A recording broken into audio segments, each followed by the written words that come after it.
Boa noite a todos, sejam bem-vindos a mais uma reunião do Instituto Pauliprev. Hoje, no dia 8 de novembro de 2021, às 18h08, uma reunião extraordinária. Essa reunião foi chamada excepcionalmente com uma certa urgência, até peço desculpas aos demais conselheiros e agradeço a colaboração e compreensão na participação, mas é um assunto que exigia uma discussão e uma deliberação um pouco mais rápida, por necessidade do Instituto de Participação na AGC essa semana. Então, por isso eu chamei essa reunião assim um pouco em cima da hora, com essa certa urgência. Então, agradeço de antemão.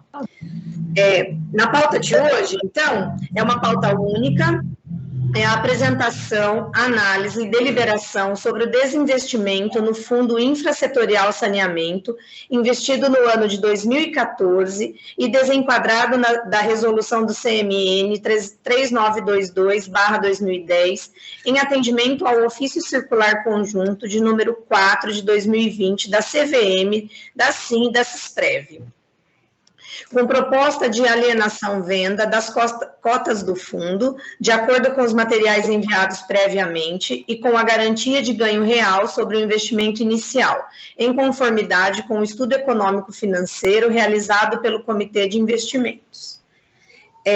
Eu deixo claro, e para ficar na reunião gravada, que todo o material sobre esse assunto foi enviado previamente pelo grupo de WhatsApp para todos os conselheiros, para que pudesse ser feita a análise da documentação e que pudesse também tirar dúvidas, mandar perguntas para o Comitê de Investimentos ou até mesmo para o nosso diretor-presidente, o André.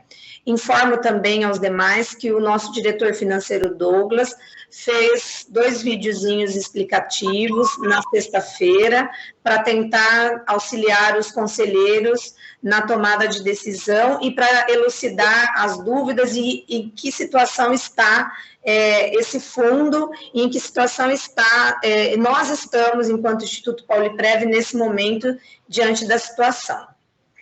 Então, eu gostaria de passar a palavra, acho que o Douglas vai fazer a apresentação, vai falar sobre o tema, e aí eu vou passando a palavra aos demais, conforme necessidade. Boa noite ao Comitê de Investimentos, muito obrigada a Delson, Ronaldinho, Douglas, pela presença nessa reunião, obrigada pelos documentos nos enviados previamente, com transparência, com elucidações pertinentes, obrigada pela participação e pelo material. Douglas, está com a palavra, fica à vontade. Boa noite a todos. Diria que hoje é uma honra estar aqui, né? Porque é um problema bom para a gente resolver, né? Geralmente são questões bastante difíceis, que a gente tenta ter um raciocínio econômico, né? E de certa forma a gente vai ser cobrado por ter uma ação ou não de recuperação, ou porque tive ou porque sim. Como no vídeo eu coloquei, né? Tendo a visão nossa do comitê, antes de entrar no assunto em si, pelo menos é uma coisa boa. A gente pode ter rentabilidade real, ou seja, rentabilidade real no mínimo já está garantida, só é o quanto que a gente pretende, conforme a decisão de vocês hoje, mas é uma questão boa. Então, assim, para abrir, a gente somos cotistas desde 2014 do Fundo Infrasetorial. Esse fundo, tá? O que ele tem dentro dele? A Conasa, e hoje a gente é dono de 90% da Conasa. Como a gente vai ver, ela fez uma troca com a Zeta desses 10% para ter controle em todas as outras operações, sem gasto da parte do fundo. E surgiu, né, um fundo big mundial, disposto a investir até 100 milhões de dólares no fundo. É a Generate, ela é famosa no mundo por trabalhar com saneamento, energia verde, eles investem em energia eólica em diversos países. Eles estão aproveitando bastante um momento aí que é estratégico, né, para eles. O dólar a 5,70, a 6, a gente fica muito barato lá fora, igual a gente conversa nas outras reuniões, né? Por isso que a carne brasileira está cara para a gente, porque está vendendo horrores lá. E o cara compra em dólar, ele compra muito mais carne e acaba afetando o preço interno. É um setor estratégico, é uma empresa sólida. O prazo do fundo, né? Acho que é importante isso.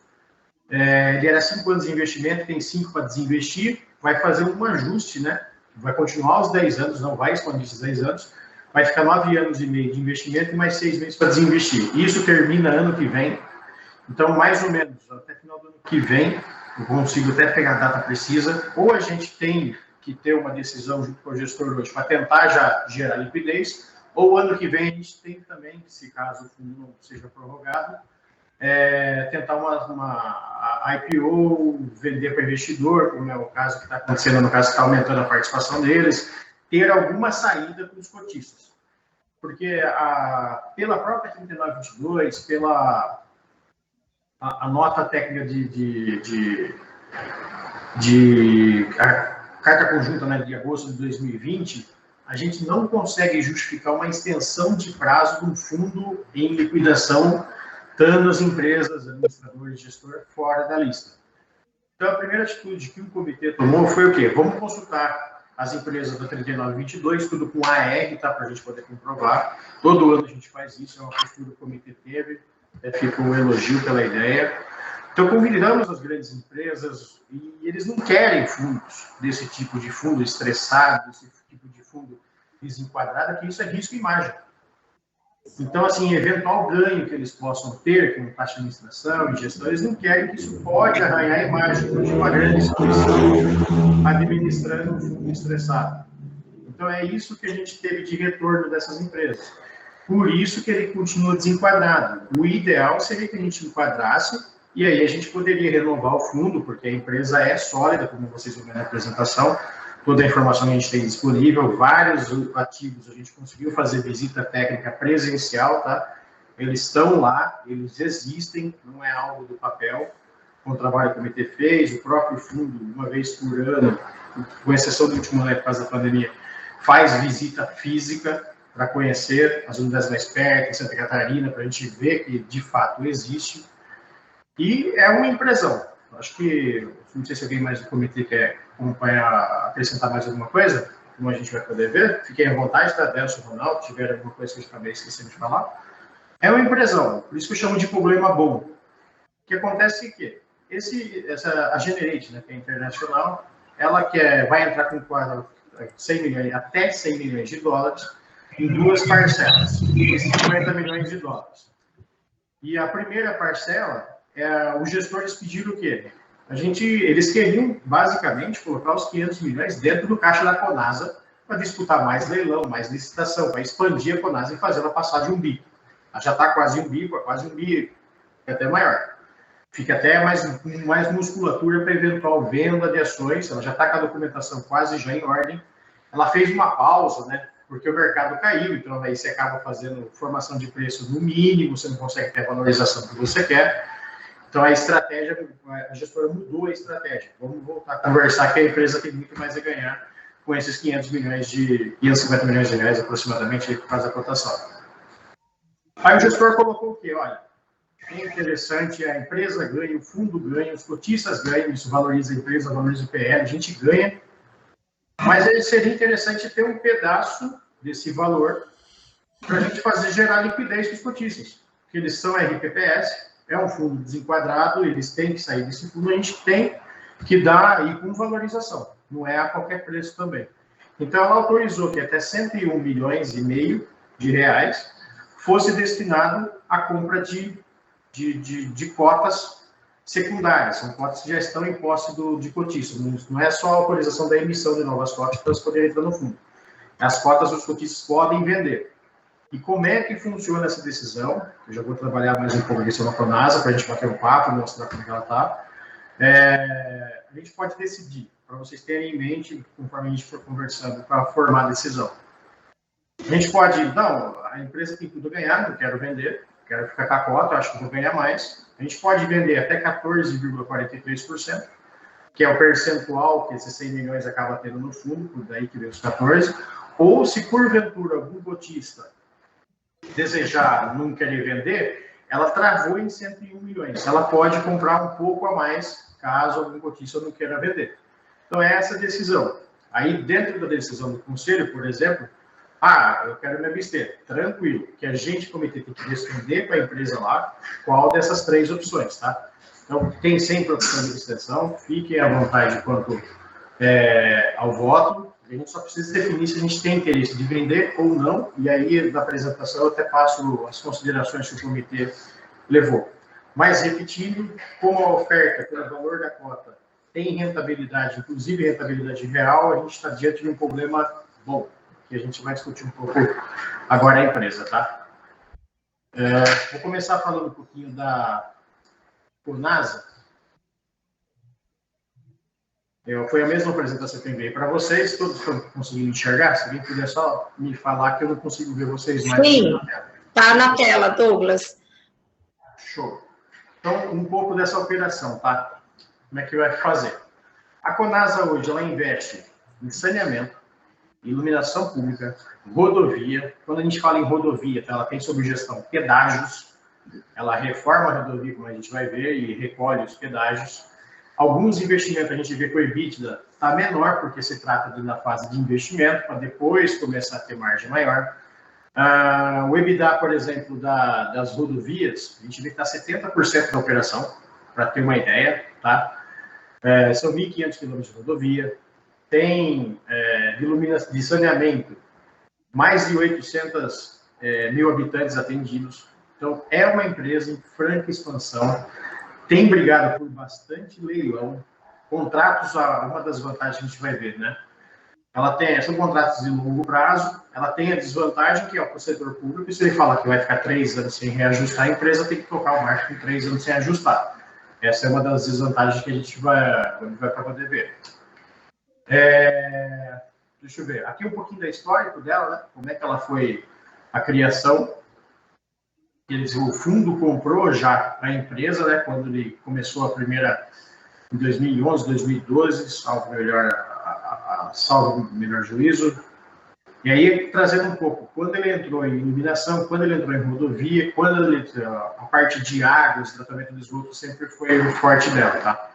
Até o presente. Aqui ele vai trazer um pouco de cada uma, tá? A participação que a gente tem, o EBITDA, que é o quanto o lucro bruto gerou na operação, o tipo de ativo, a presença que ela tem nos estados, aqui no caso só de saneamento, tá?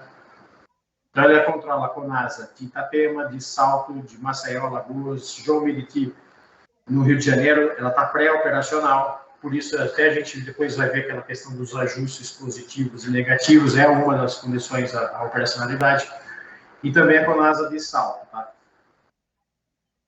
Que é o que a gente foi visitar lá, uma planta enorme de tratamento de esgoto. De iluminação, ela tem iluminação da Quaraguatatuba, 100% iluminação pública de LED, que foi a Conasa que implantou. Alegrete, Teresina, primeira BNDES e Luz de Belém, que está pré-operacional, foi recente leilão na Bolsa, processo aberto, processo bastante transparente. E alguns números que tem, tá? A participação, tem muitas que a participação da Conasa não é 100%, algumas 50%. Depois a gente vai ver que, conforme a junção que ela fez com a Zeta, o principal objetivo dela era ter controle das operações. E as rodovias, a maioria Mato Grosso, escoamento de soja, um belo operação, EBITDA, projeções muito firmes, projeções muito boas. Então, assim, são ativos sólidos, contratos longos, você tem essa questão da precificação, você não tem muita liberdade, você está lidando com o setor público, tá? Você depende de autorização legislativa, você depende de estudo de viabilidade econômica, mas quando você entra nessa área, como ela é algo de longo prazo, isso garante para você o quê? Fluxo de caixa constante. Não é algo, um consumo cíclico, você pode ter oscilações, mas o grosso da receita continua vindo. Um pouco da projeção de ganhos que a empresa tende a ter, tá?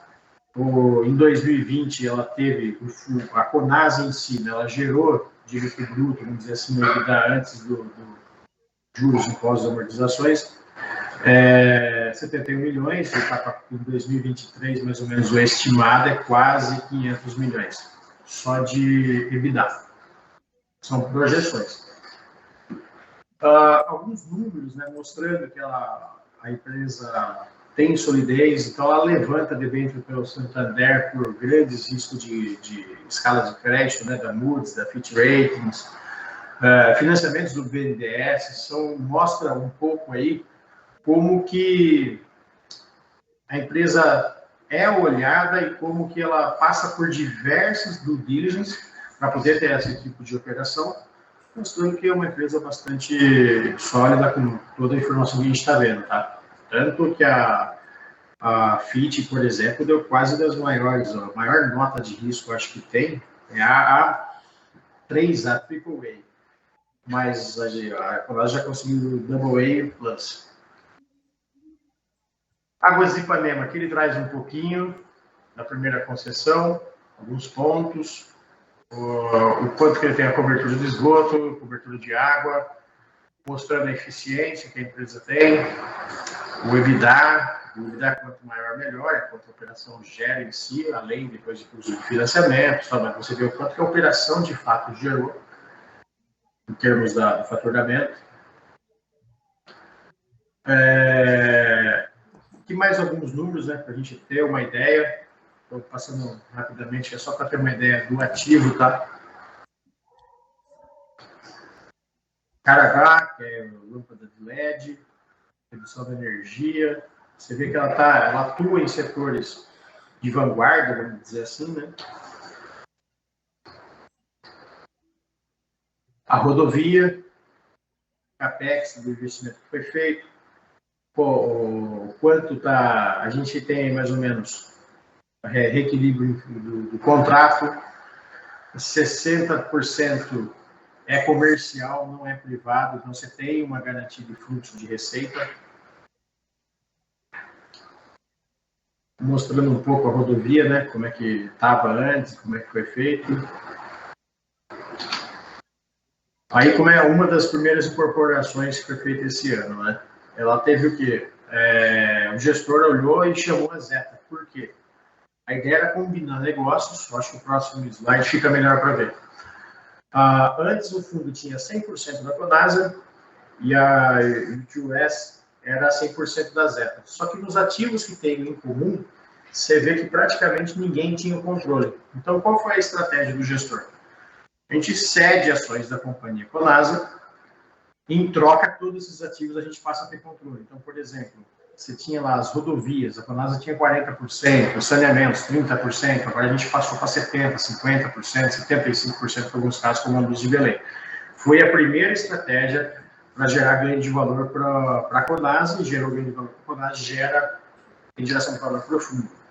O total de ativos, com essa alteração que tinha, a gente passa de 1 bi, entre a original do fundo mais a Zeta, a gente vai passar 850 milhões, de 2020 para 1 bi em 2021, mostrando como é que ela está em franca expansão. E acho que tinha mais alguma coisa sobre a Zeta.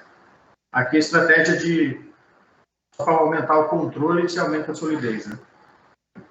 Trazer um pouco agora da operação em si. Em São Francisco, Califórnia,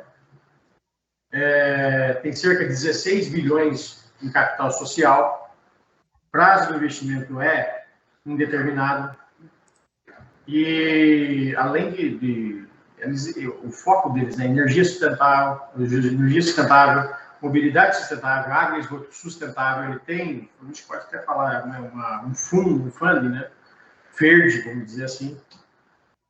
Aqui traz um pouco de quem que são aí o capital quadro acionário, fundos soberanos, Reino Unido, Austrália, Suécia, algumas diligências que tem na empresa, KPMG, empresas grandes escritórios de advocacia, são gente grande, eu acho que é só para ajudar a comprovar isso. Traz um pouco dos principais CEOs, CFO da empresa, os principais heads. Agora acho que é importante, né, colocar. Então, qual que é o compromisso que a Conasa, da proposta, né? O compromisso é 100 milhões de dólares americanos está equivalente a 545, 550, 560, aí no caso, conforme a cotação, sendo que serão em 2 etapas. A primeira já de cara é 50 milhões. E após o fechamento, conforme algumas condições forem satisfeitas, seria até 2022, ela tem compromisso de aportar até mais 50 milhões. Esse investimento ela está fazendo quase totalmente pelo FIP, tá? Do inicial, né? Os 142 milhões, ela vai estar aqui de reais, ela vai estar destinando 101 milhões para compra de cotas, 26 milhões para ter ações do próprio FIP, e 14 milhões ele vai pegar algumas ações da outra sócia da Conasa, que é a Zeta. Quanto que ela está oferecendo, quanto que essa possível saída dos cotistas ela está oferecendo, tá? Aqui eu já falei, é 50 milhões, do que é os 270 milhões, conforme o quanto vai, já está disposto conforme o pessoal for vender, conforme a cotação do dólar. Aqui. Ela se comprometeu a fazer o quê? Ela quer comprar 14% do fundo diretamente do secundário, ou seja, esse dinheiro vai para o cotista. Hoje, esse valor que ela se compromete a pagar é R$ 1.867,26 por cota.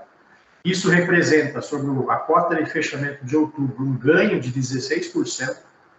E sobre o valor da cota, igual a gente traz a apresentação ali do comitê, chega até 86% sobre o valor que a gente investiu. Tá? Esse pagamento é à vista, desde que as condições sejam feitas, que ela quer que metade dos cotistas concorde, 75% queiram vender.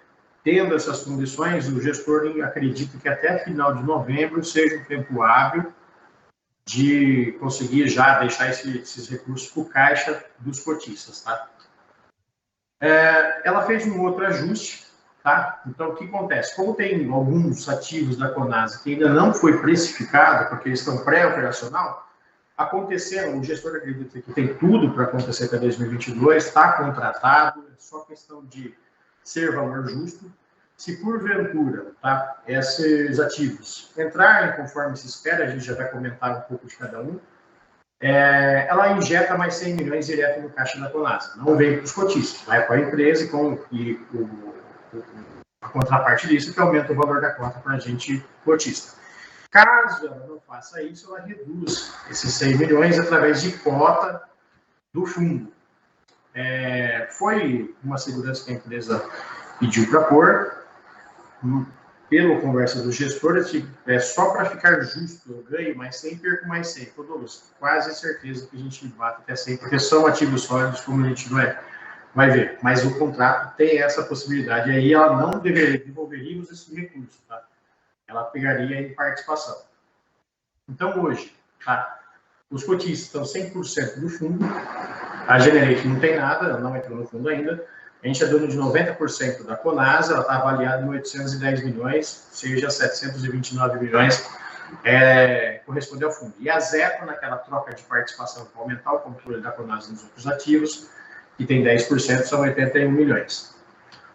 Caso aprovado, nessa primeira entrada dos 50 milhões de dólares, 270 milhões de reais mais alguma coisa, diminui a participação dos cotistas, que vem dinheiro para o fundo, e vai uma parte de capital também para a Conasa direto, dinheiro em caixa. E já eleva o valor dela para 941 milhões, porque parte, não é total, porque parte ele vai estar comprando parte dos cotistas no secundário. Na segundo fechamento, que é até já de dezembro de 2022, o máximo que ela vai ter do fundo é 40%, porque depende das condições, por isso a gente está falando no máximo, e ela também não tem interesse em ter mais de 40%. Na legislação, fundos e saneamento contam com a isenção tributária, se tiver... Ela tem isenção tributária, perdão, se ela tiver participação em fundos de saneamento até 40%, então ela não tem interesse em aumentar mais de 40%. E o interesse dela também é fazer a Conasa crescer. Né? E aí a gente chega para a Conasa praticamente valendo 1.200 bilhões. E só o valor do fundo está projetado para 1 bilhão. Isso é mais ou menos a estrutura acionária que está desenhado para se fazer. Sobre os detalhes, a gente, conforme o material a gente já enviou para vocês, tem aqui quais são os cenários que ela quer. porque esses ativos ainda não estão totalmente precificados, porque ele tem que estar operacional, às vezes assinatura de contrato, é prazo contratual, é acabar a obra, é esperar a ordem de serviço. Então, para ficar uma avaliação justa, né? Você não paga nem o valor total porque o ativo não está operando, mas você também não desconsidera. Por isso que tem esse ajustes positivos e negativos. Aqui, conforme a matéria que a gente já viu para vocês, está explicando certinho, ativo por ativo, qual que é o critério da análise. Aí as condições, né, que eles colocam. 75% dos cotistas têm que aceitar essas condições, não tem condição. Que 50% pelo menos dos cotistas adquiram, topem vender as cotas, tá? Ao preço de R$ 1.867,26 nessa primeira parcela. O comitê de investimento, ela pediu a participação, que é pelo percentual, a gente não faz parte do comitê porque o nosso percentual é pequeno, né? A gente tem 3,18. Exigiu redução da taxa de administração e gestão, isso a gente achou excelente, cai para 0,2 a projeção. E a cláusula arbitral vai ter o acordo de investimento, que é esse acordo que a gente está analisando, que os consentimentos de terceiros, que caso tenha uma mudança futura, eles podem exigir antecipação de dívida, que os terceiros vão colocar que entende que é uma participação, aumento de participação, é caixa para o fundo, para não exigir o vencimento antecipado de obrigações. Essa é a parte, basicamente, quando você vai se tratar de uma fusão, de uma aquisição, é praticamente obrigatória, é comum. Vantagens e desvantagens, né, que tem essa operação em termos de análise quase SWOT, vamos dizer assim. Parceiro estratégico, financeiro, capitalizado, âncora internacional, com eventual depois sair no IPO, como a Conasa vai estourar mais de 1 bi. Isso, quando você abrir o IPO, você tem que ter investidores estrangeiros para entrar. Você já ganha uma valorização imediata de 16% com relação à cota do mês passado. Você tem liquidez para a gente, já desse valor até 14%, e conforme a regra de rateio que a gente vai explicar, pode subir, além de pagamento de dividendos, né? O ruim é que você vai diminuir um pouco na Conasa, você tem que permitir, pelo percentual que eles passam a ter no fundo, a participação deles também no comitê de investimento, pela experiência deles, eu até diria, minha visão, Douglas, particular, que isso acaba sendo bom, né? Um aprendizado do comitê, mas a gente não faz parte, o nosso percentual é pequeno. E a primeira, basicamente, o controle e participação das participações atuais é a mesma coisa. Você acaba diluindo um pouco o controle. Um pouco agora da análise que a gente trouxe para tentar ajudar a decisão. Deixa eu ver se a tela fica legal aqui. Vocês estão conseguindo ver a tela? Sim. Alguém pode ver? Sim? Perfeito. Sim. Eu não consigo ver a câmera de ninguém, desculpe. Então, trazendo aqui alguns números, né? Investimos no fundo infrasetorial, foram em 2014, está de 16,4 a ordem de 7 milhões, dia 28 dos 5 milhões, o fundo estava em época de captação.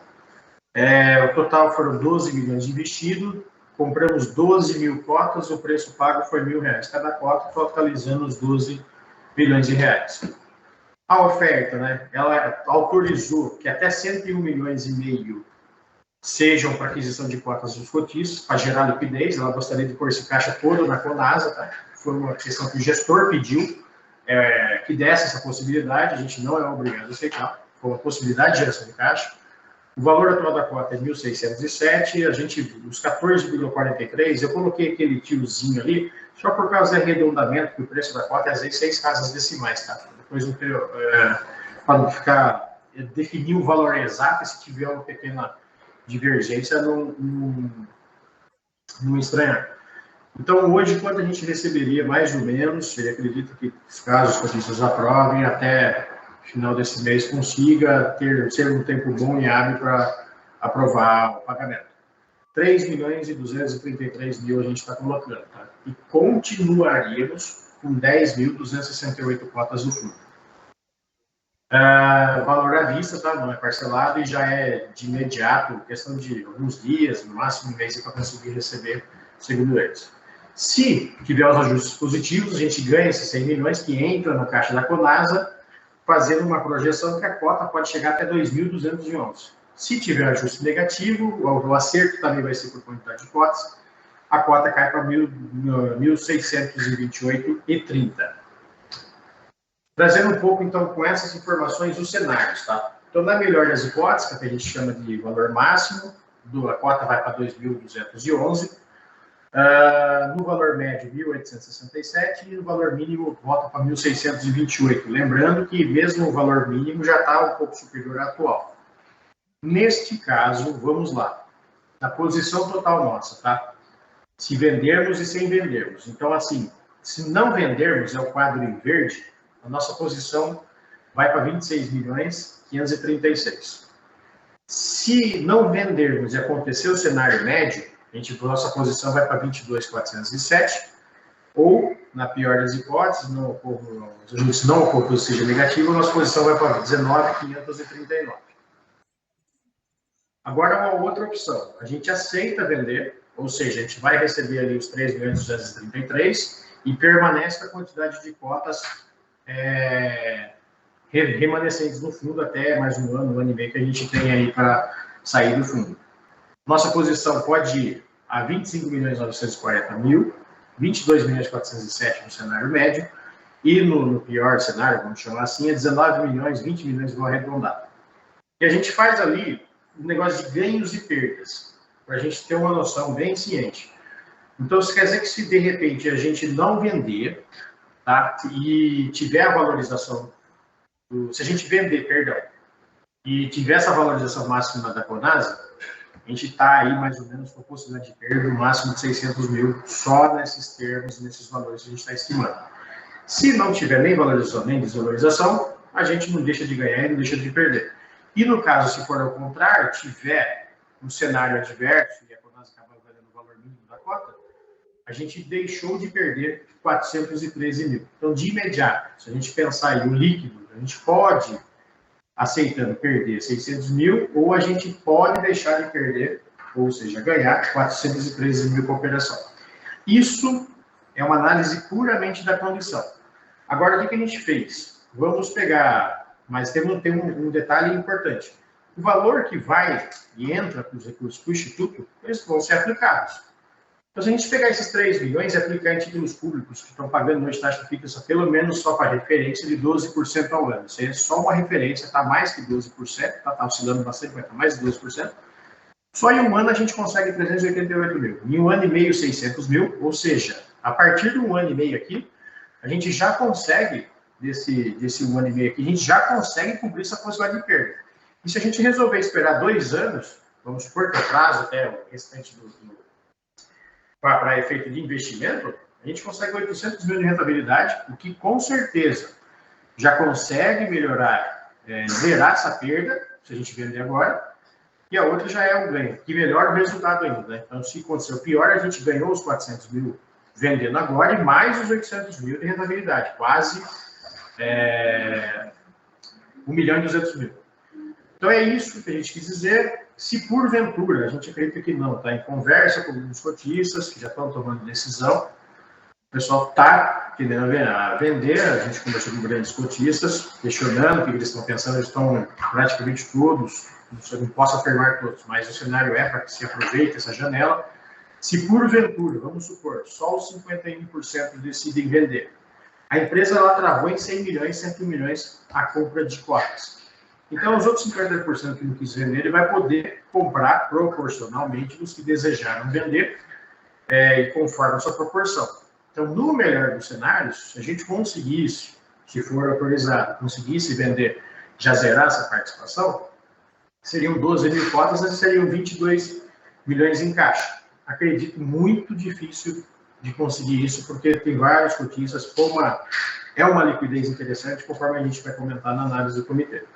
E esse valor aplicado em um ano e meio, chega a 2 anos, a 28 milhões. Se a gente comparar até com o melhor cenário que a gente está desenhando, que atinge a valorização máxima, a gente teria 26 milhões. Aqui, 26 milhões e meio. E só com rentabilidade, se for possível sair de vez, a gente chega a 28 milhões e 100 mil.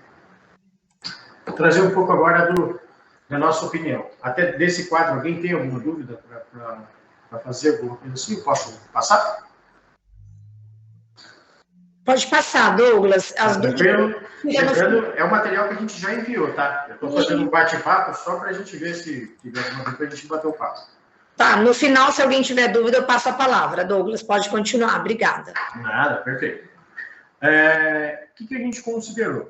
Por isso a gente fala em ambiente, um problema bom, como eu comecei a abrir a reunião hoje. Porque é uma coisa que, de repente, se eu não vender ou vender, eu posso ganhar os dois lados. A gente foi buscar, para tomar cuidado com as decisões, como a gente diz, né? Não é um ativo estressado, que está 10 anos sem receber, não, é uma coisa boa, é uma empresa que tem de valorizar. A gente começou a considerar o quê? É um fundo desenquadrado pela 3922, ou seja, nem a empresa administradora e nem o gestor estão listados na resolução de instituições que podem trabalhar com RBPS. Mas aí até surgiu uma dúvida, acho que é importante comentar aqui, por que alguns gestores estão com o fundo? Porque os grandes, que a gente consulta todo ano, não querem participar. A gente adoraria ter isso, não vou nem falar isso de primeira linha, que tem empresas boas também com ativos estressados, mas empresas da 3922 seria um sonho, é o ideal para a gente. A gente coloca e já enquadra tudo e começa a resolver bastante diferença. Só que não tem interesse. Então hoje, por exemplo, a gente trabalha, tem no máximo um administrador interessado em ativos estressados, porque tem problema de marcação, tem problema de documento, tem problema de valor que está lá dentro, tem problema com Polícia Federal, nenhuma empresa gostaria da Polícia Federal quase todo mês batendo na porta. Essa é uma dificuldade que tem, até comentando um pouco do questionamento. A gente oficiou as instituições, tá? Anualmente o comitê tem essa postura, chamar as outras instituições, gente, eu tenho esses fundos desenquadrados, algum deles interessa, conforme a capacidade e o foco, né? Até só para informativo, recebi a ligação de Brasília, da Caixa Econômica Federal. Douglas, vimos os fundos, queremos os extratos, que eu achamos super interessante. Eu fiquei igual feliz, nossa, que ótimo, se pelo menos a administração puder, a gente já enquadra. Depois, Douglas, analisamos e agradecemos. Não, eu fiquei alegre à toa. E aí a gente começa a olhar o quê? E com relação ao valor que a gente investiu, né? Então, a gente investiu lá em 2014 a R$1.000. A oferta é de 1.867. Esses 86%, 51% só foi de correção do IPCA. Então, a gente consegue ainda ter um retorno, uma rentabilidade positiva de IPCA, mas quase IPCA 3, depende se dias úteis, que a taxa ficaria maior. Eu usei dias, 360 dias, é o ano comercial. Então, quase IPCA mais 3. Ou seja, existe aí uma possibilidade de recuperar o investimento com rentabilidade real. Isso acho que é bastante importante, né? Uma coisa que pesou bastante na nossa decisão, né? Aqui tem um ofício circular conjunto, eu falei, acho que resolução, alguma coisa assim, só corrigindo, de 4 de 2020, que ele afirma, eles colocam categoricamente, envidar todos os esforços visando a liquidação de fundos enquadrados. Então, a gente ficou com receio do quê? Você tem uma possibilidade de sair com rentabilidade real.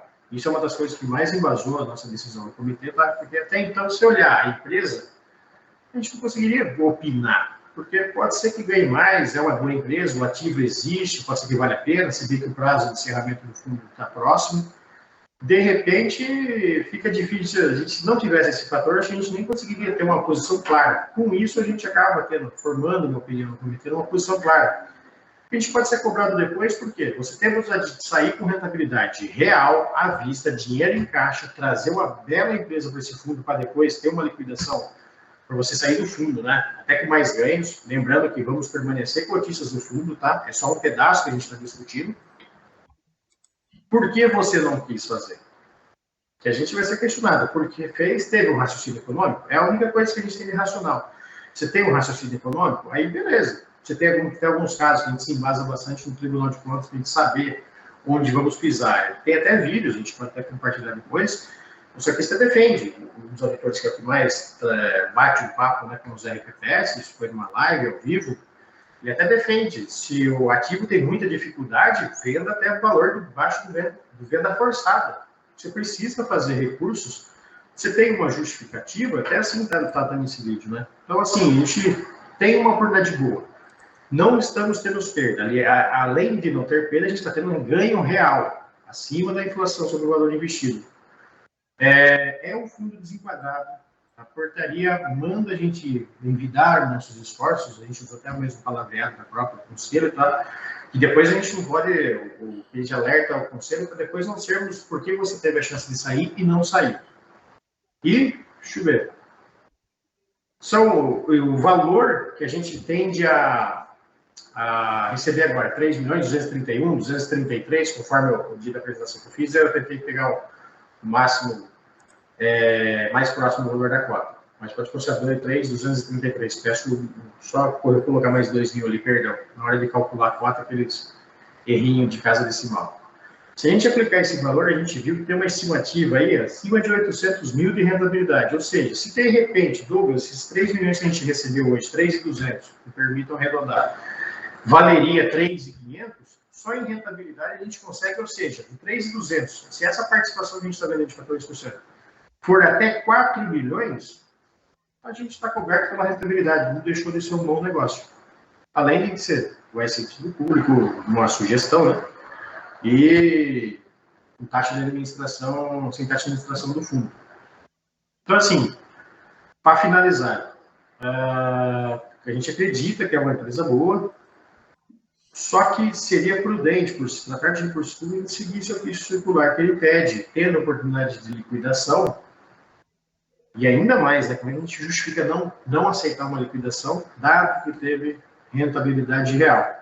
Então, o comitê sugere que se aceite a venda, se puder mais 14%, pelo que a gente conversou com outros cotistas, também estão inclinados a aceitar. Acredito que a gente não consiga vender mais 14%. A sugestão que a gente dá é que seja vendido o maior número possível de cotas. Tá? Não sei se tem dúvidas, se Adelso, Ronaldo querem acrescentar, se eu esqueci de falar alguma coisa, por favor, podem me falar, me corrigir. Estou de acordo. Oi. Opa, estamos ouvindo. Então, Douglas, eu queria falar o quê? Nenhuma empresa investe numa situação de crise como a gente está vivendo sem esperar, no mínimo, estar recebendo um dobro. Eu queria deixar claro que, com certeza, nós acreditamos que essa empresa vai subir, talvez dobrar de valor em pouco tempo. Eu tive presente, conheci a empresa em 2019, só que, por outro lado, eu queria deixar claro também o que a gente tem aqui são concessões públicas, ou seja, nós não temos estrutura física, a empresa ela existe através de concessão. Se em algum momento, por exemplo, o governo do estado de Santa Catarina, a prefeitura de Itapema, quiser encampar a água de Itapema, ele pode estar fazendo isso. O ano que vem a gente vai estar passando por um momento político e concessões ela tem um impacto político muito grande. Vamos falar no caso da iluminação pública, a iluminação pública não é uma estrutura que pertence à empresa. A gente sempre está com esse risco político. E sobre a empresa poder estar dobrando de valor no ano que vem, eu peguei 2 exemplos. O Banco do Brasil, hoje ele é negociado metade do seu valor patrimonial. Não é só essa empresa que tem a perspectiva de estar dobrando. Muitas outras, Brasil Foods, tem perspectiva de estar dobrando nos próximos anos. Então, a minha ideia é o quê? Talvez pegar esse dinheiro e colocar em empresas mais sólidas. E caso aconteça de estar dobrando isso, a gente vai ter essa mesma perspectiva em uma empresa mais conhecida, num banco de primeira linha, alguma coisa assim. Ok, Adelson, obrigada pela complementação. Nara, eu já vi que você pediu a palavra, já te passo. Mais alguém além da Nara que pediu a palavra? Eu não vi. Fábio e Edu, nessa ordem. Eu vou já aproveitar que eu já vi, Edu, eu já te passo também. Vou aproveitar que eu já estou com a palavra, então só para ficar claro para quem não entende dos números, para quem não entende muito bem, não é o mundo, o comitê, ele sugere que a gente venda, né, os 14% ou o maior número possível de cotas, ou que não se venda. para que não fique confusa a deliberação. Na apresentação do Douglas, por tudo que ele está falando, de todos os fundos estressados, de todos os fundos ilíquidos que nós temos, eu acho que, se não for a primeira vez, é uma das poucas vezes que eu vejo uma apresentação da diretoria financeira elogiando uma empresa ao qual a gente quer deixar de fazer parte, né? Então, isso acaba ficando um pouco contraditório para quem está de fora e assiste depois a reunião e fala, poxa, ele está elogiando, está dizendo que a empresa está em crescimento, e aí vocês vão vender as cotas, que vai duplicar de valor, que vai triplicar, que a empresa está em crescimento. E aí eu sempre gosto de deixar na palavra mais popular, de mais fácil entendimento, porque tem muita gente que não compreende, eu tenho muita dificuldade, eu tenho que ler, reler, perguntar para entender. Então, para deixar claro, o único motivo que induz o Comitê de Investimentos orientar para que venda essas cotas é porque este fundo está desenquadrado. E, logo, com isso, o Instituto é sempre notificado, inclusive tem um ofício de notificação dizendo que precisa resolver o problema de desenquadramento deste fundo. Estou correto ou estou falando besteira, Adelson? Está corretíssimo. Tá, só para ficar muito claro, porque senão fica dando a impressão de que a gente é um bando de louco aqui, né? Querendo vender cota, vindo deliberar para vender cota de uma empresa que está a todo vapor, né? Então, a gente precisa enquadrar esse fundo, a gente precisa melhorar a nossa condição perante os órgãos fiscalizadores e, portanto, veio essa proposta hoje. Porque se não fosse isso, Adelson, eu já diria, eu não voto somente em caso de empate, mas eu já te diria, eu não venderia, porque é uma empresa que está em plena ascensão. Porém, eu entendo, pelo quadro, pelo estudo, pelas contas que vocês trouxeram, que os valores que serão arrecadados com a venda dessas cotas serão aplicados e logo o montante virá muito maior do que também se permanecer com os valores médios de arrecadação desses fundos. Então, eu estou dizendo tudo isso em palavras mais populares para quem estiver depois assistindo possa entender do que se trata, tá bom? Não estou chamando ninguém de burro, nada disso, mas é porque eu acho que falar de investimento é muito complicado para quem não é da área. Então, é só para trocar no miúdo. Então, vou passar a palavra para a Nara, depois o Fábio, depois o Edu. Pois não, Nara, por favor. São dois pontos, né? Eu acho que a Sandra já deu uma deixa, né? Que eu ia perguntar um pouco em relação a isso, mas também ali o Adelson acabou citando, né? A questão do risco político, né? Ali também tem algumas questões que você depende muito do cenário maior, né? Então a gente pensa, vai valorizar? É possível que sim, mas tudo que depende de um cenário ali nacional, das ligações políticas, de concessão, enfim, né? Pode ter uma morosidade. Então, esse ponto que eu queria que abordasse um pouco mais. E vocês usaram, eu vi ali no texto, como exemplificação, a NTF, né? Ali um prazo de 1 ano, 2 anos, depois só fala de títulos públicos, né? Aí eu queria saber se realmente já é essa a ideia do comitê, já vai por essa linha, né? Na aplicação mesmo de títulos públicos, se existe mais alguma, né, opinião, se vocês vão discutir melhor como será investido esses valores, né? Então, esses dois pontos só que eu queria que abordasse um pouquinho mais. Né? Eu vou passar a palavra já para o Fábio, e depois para o Edu, e aí depois o Douglas, o Adelson, os meninos do comitê, o André já responde todo mundo, tá bom? Pode ser, Nara? Pode? Então tá bom. Pois não, Fábio? Uma das perguntas a Nara fez, né, se já aí vai ficar meio encaminhado, né, se for aceito, onde vai ser investido, e quantos cotistas tem hoje no fundo que são RPPS? São só essas duas perguntas só. Tá joia. Edu? Estão me ouvindo? É o seguinte, a Nara fez uma visão bem clara, viu, Nara? A Nara não, a Sandra fez uma visão legal do que é os investimentos que nós temos de fundos estressados e que um desses é aquele mesmo, né? Aquele fundo mesmo que a gente estava com medo. Quando nós investimos nesse fundo aí, nós fomos visitar antes, nós estivemos em Salto, estivemos em Itapema. E o investimento, para mim, naquela época, era um bom investimento, né? Era um ótimo investimento naquela época. Por quê? Porque tinha uma concessão de 30 anos, e aí o Adelson colocou isso muito bem colocado, E o trabalho que a Conasa fazia em Itapema, por exemplo, de pagar a mensalidade para aqueles agricultores em volta da captação da água ali, não sei se o Adelso viu isso lá, Ronaldo, era um trabalho legal, um trabalho bonito de futuro, um trabalho assim de estar preservando as nascentes ali em torno das coisas, era um trabalho bonito de ser feito. Um investimento que até eu comentava muito naquela época, era um investimento que a gente deveria fazer em Paulínia, porque é a nossa cidade, é a cidade da Poliprev, que a gente fazia um investimento nesse sentido de tratamento, de água com qualidade, muito melhor investindo dinheiro do município no próprio município. Então, era realmente uma coisa que eu achava que daria certo e que daria lucro, porque era um trabalho legal e bonito, né?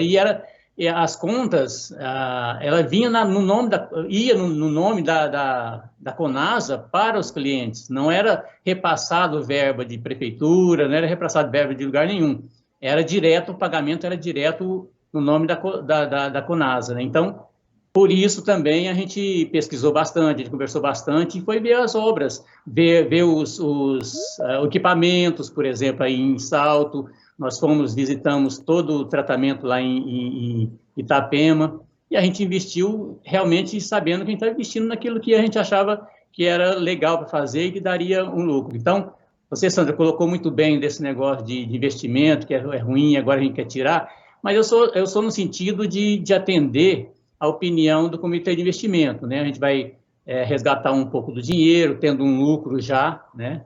E aí vai ficar indo um pouco de dinheiro nesse investimento. Agora, tem também a concessão que a gente tem que ter uma visão também ampla nesse sentido. Tá? É isso que eu queria falar só.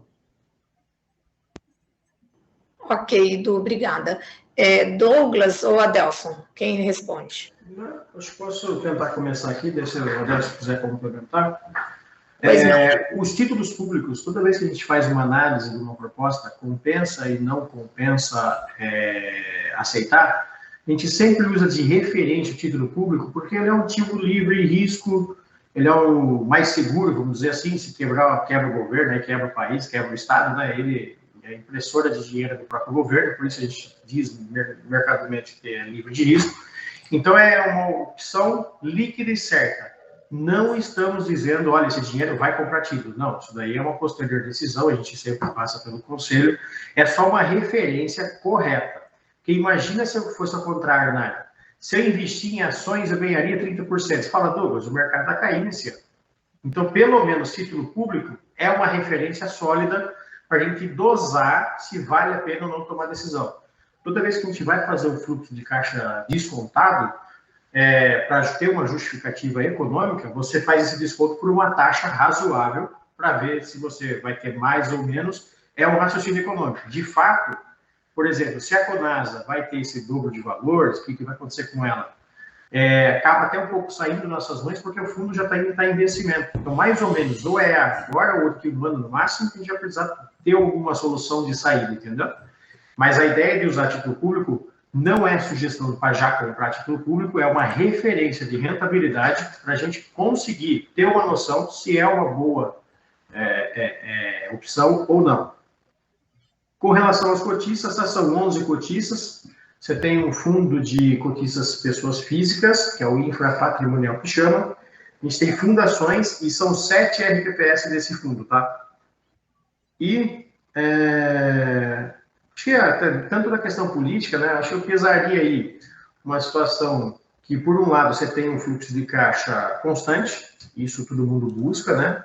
E, por outro, você tem risco político de renovação, de interesse da própria companhia, lá do poder público pode rescindir contrato, e vai para uma disputa judicial, tá? Se o contrato, a empresa tiver cumprido corretamente o contrato, ela pode até ganhar, só vai ter o prazo judicial, são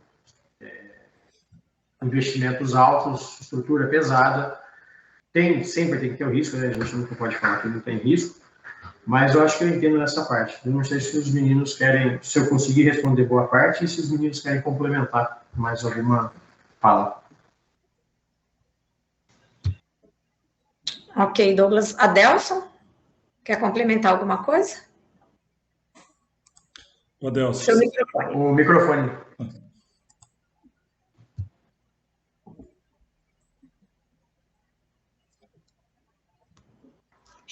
Seu microfone está fechado, Adelson. Aí, acho que agora Só sim. complementando a fala do Edu, a gente teve lá no ano de 2019, e Santa Catarina é um estado grande. Boa parte da questão do saneamento é feita por uma única empresa. E Águas de Itapema, Conasa, é uma sementinha lá no meio.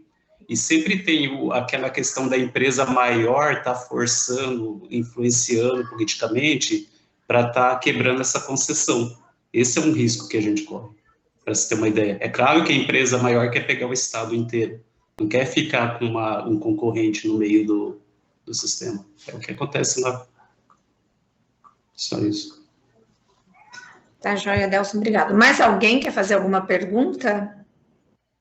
Não? Eu gostaria de colocar uma situação.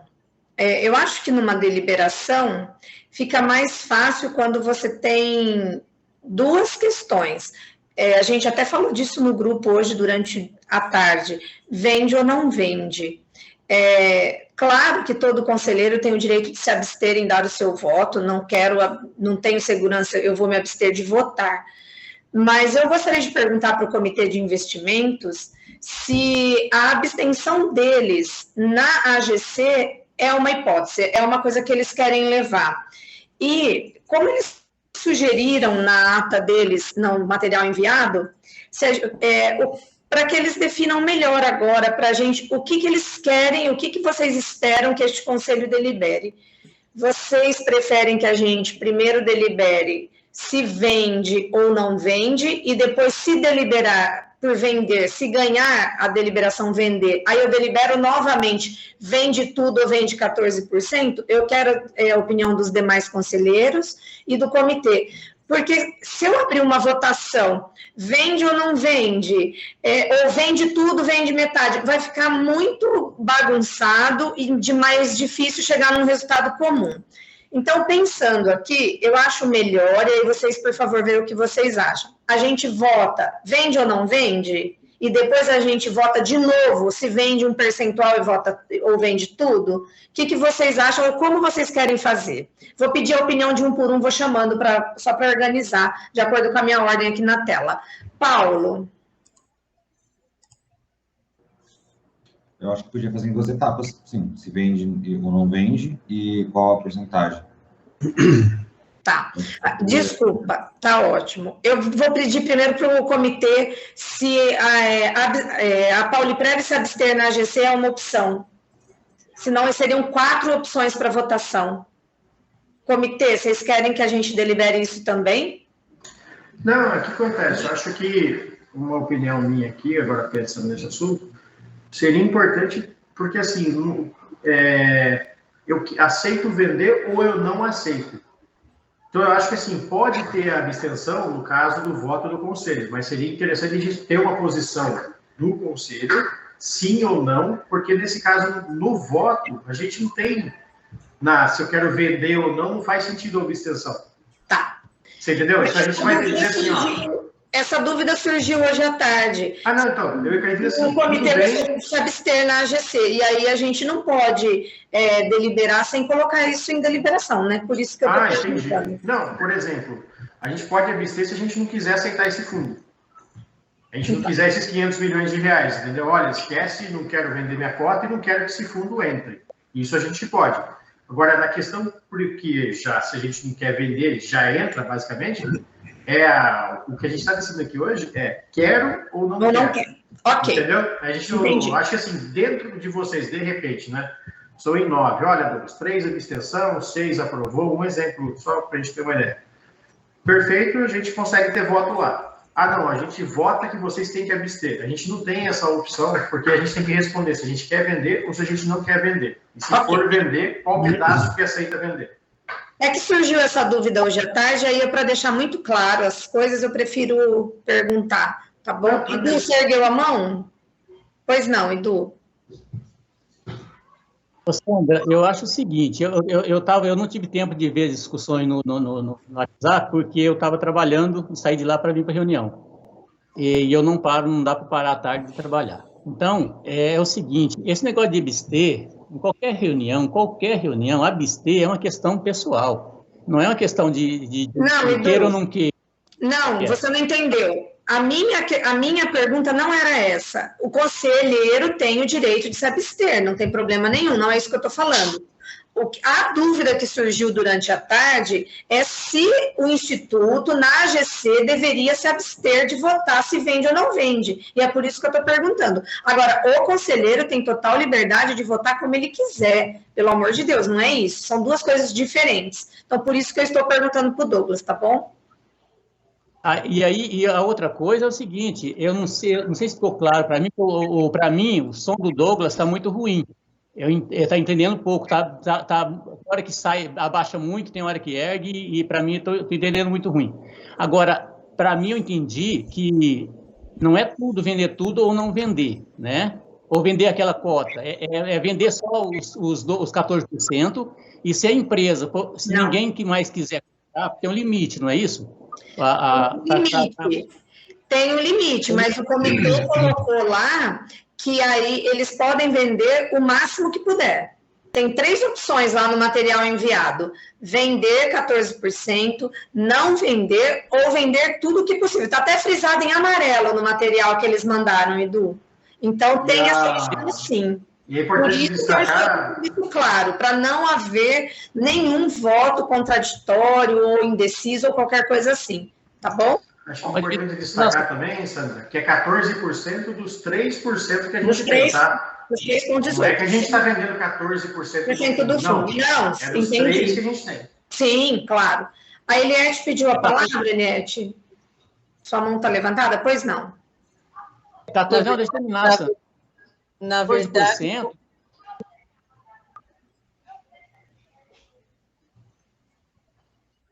Vai, Edu, termina então. Achei que você tinha terminado, desculpa. Não é 14% das ações que a gente tem lá. Né, Douglas? É 14% dos 3. Sim, Edu, 14% dos 3,18 que nós somos cotistas, sim. Não é 14% de tudo, a gente não pode deliberar uma coisa que nem é nosso, né? Então, é 14% que é de nossa posse. Nós temos 3,18 de cotas desse fundo. E aí, colocou-se 14% em venda, para a gente vender. Não é do fundo todo, não é de todos os cotistas, dos nossos. Se todos os cotistas concordarem, o total que a empresa vai comprar é 14%. Mas aí todos os 100% dos cotistas têm que concordar. Pois não, ele é. Acabou, Edu? Pronto, Eliette. Na verdade, quando eu coloquei isso, é porque eu lembrei que naquela última, uma vez que nós tivemos que discutir sobre a Fazenda, né, que vocês lembram, foi colocado que não era uma questão de abster a gente, era qual seria a posição do comitê frente à votação na Assembleia Geral, até que o Edson votou favorável, achou que deveria se abster naquela situação, não ele, pessoa. O comitê deveria, acho que todo mundo lembra. Então, foi isso que eu tentei lembrar, eu tentei relembrar, que existe uma possibilidade, sim. É lógico, talvez não seja interessante, não seja melhor, isso não é a questão. Eu só lembrei que existe essa possibilidade também. Só queria esclarecer isso. Exatamente, como você trouxe isso para esclarecimento, e realmente isso aconteceu, o Edson votou pela abstenção do Instituto, eu estou novamente explicando para que ninguém tenha dúvida na hora de dar o seu voto. Tá certinho? Pois não, Adelson? Só lembrar uma coisa, a questão jurídica no contrato, no caso, a nossa abstenção tem um peso de não, por quê? Para que o contrato seja viabilizado, ele exige que uma parte, um percentual dos cotistas aprove. Então, a partir do momento que a gente se abster, nós vai entrar aqui não. Então, pode ser que nossa abstenção gere a venda para nenhum dos cotistas, ou seja, o contrato está encerrado. Perfeito, Adelson. Ótimo, perfeito. Muito obrigada, ótima informação. Então, todo mundo concorda da gente fazer em 2 etapas? Primeiro, vende ou não vende? Pode ser? Todo mundo deu joinha? Pode ser? Tá. Então, eu vou colocar em deliberação se o Instituto aceita vender ou não 14% das cotas do fundo infrasetorial. Paulo? Sim, eu concordo com a venda. Eric? Concordo com a venda. Edson. Concordo com a venda também. Eliette. Concordo com a venda em função do que tudo que já foi colocado e principalmente, acho que o ponto principal que eu gostaria que colocasse é o desenquadramento. É uma chance de nós ficarmos, pelo menos com o fundo desses estressados, amenizados, se a gente não vender tudo, ou, quem sabe, resolver o nosso problema. Né? E nós podemos ser cobrados, inclusive, por isso, de não topar essa oportunidade. Ok. Fábio? Concordo, em cima também do que a Eliette falou, até para demonstrar, né, para o Ministério da Previdência, né, que a gente está tentando se enquadrar, mas o mercado às vezes não permite no total. Aprovado. Tá certo. Nara? Eu concordo com a venda, e acho por tudo que já foi dito aqui, e principalmente porque o próprio material ele já demonstra, né, as outras possibilidades de rentabilidade, né, então que não vai ser um dinheiro que não vai ter uma finalidade, sim, ele vai ter e vai, né, buscando sempre a melhor rentabilidade para o Instituto e, né, a possibilidade sempre de ter, né, aquele período de liquidez quando a gente precisar, né, e do jeito que está hoje, a gente fica nesse cenário que a gente não tem muitas certezas, né, eu acho que vale a pena, sim, essa venda. Ok, Nara. Silene? Concordo com a venda, baseado no que o comitê falou e os colegas. Então, concordo. Ok, Silene, obrigada. Edu? Concordo. Então, por unanimidade, este conselho aprova as vendas das cotas. Agora eu vou colocar em deliberação se vende somente a parcela ou se surgir a oportunidade, se a empresa quiser comprar mais do que foi ofertado, se vende ou não. Se vende somente o que foi ofertado ou vende o máximo possível. Se eu puder só fazer uma correção antes dos votos. Claro. Ela destinou 101 milhões e meio para compra de participação. Tá. Pode ser que a gente consiga vender mais de 14% da nossa posição, se algum cotista não quiser. Tá? Não estamos liberando ela aqui. Não, vamos supor. Não é o que a gente já conversou, não é um cenário que tem de acontecer. Só a gente quer vender. Os 100 milhões é suficiente para pagar a gente toda a nossa posição. O restante desses 100 milhões, caso alguém negue, que vai ser rateado conforme a participação, tá? Só para registrar. Tá. Então, eu vou colocar em votação. Nara? Sandra, o máximo possível, tá? Do jeito que o Douglas já explicou, tá bom? Tá até torcendo para alguém não queira vender, Douglas, brincando à parte. Eliette? Eu acho melhor vender total, se for possível. Fábio? A venda da maior parte possível. Paulo? Eu concordo com os colegas. A venda da maior parte possível. Edson? Máximo de cotas possível também. Eric? Também, o máximo de cotas possível. Silene? Também, máximo de cotas possível. Edu? O Douglas agora colocou aquilo que eu perguntei aquela hora. Não seria possível vender tudo justamente por causa disso. Só se algum desistir, que a gente vai poder vender um pouco a mais. É isso que eu estava tentando colocar na cabeça de todo mundo aquela hora. Nós não vamos conseguir vender toda a cota. Então, o que a gente tem lá. É isso que eu estava tentando e o Douglas agora deixou clarinho. Eu sou favorável a venda o máximo possível. Se alguém desistir, a gente pode vender, mano. Tá certo.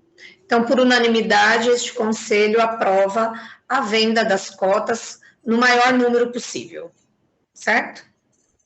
Mais alguém tem alguma colocação? Sandra, Pois não, Fábio. Estava até procurando aqui no celular. Foi até na reunião que a gente aprovou uma política de investimento, não a última, acho que foi a penúltima, que teve uma discussão, né, da gente diminuir o máximo possível da porcentagem de FIP, que a gente sempre foi mantendo 5 porque a gente estava naquele limite, e está diminuindo. E de setembro foi 3,97.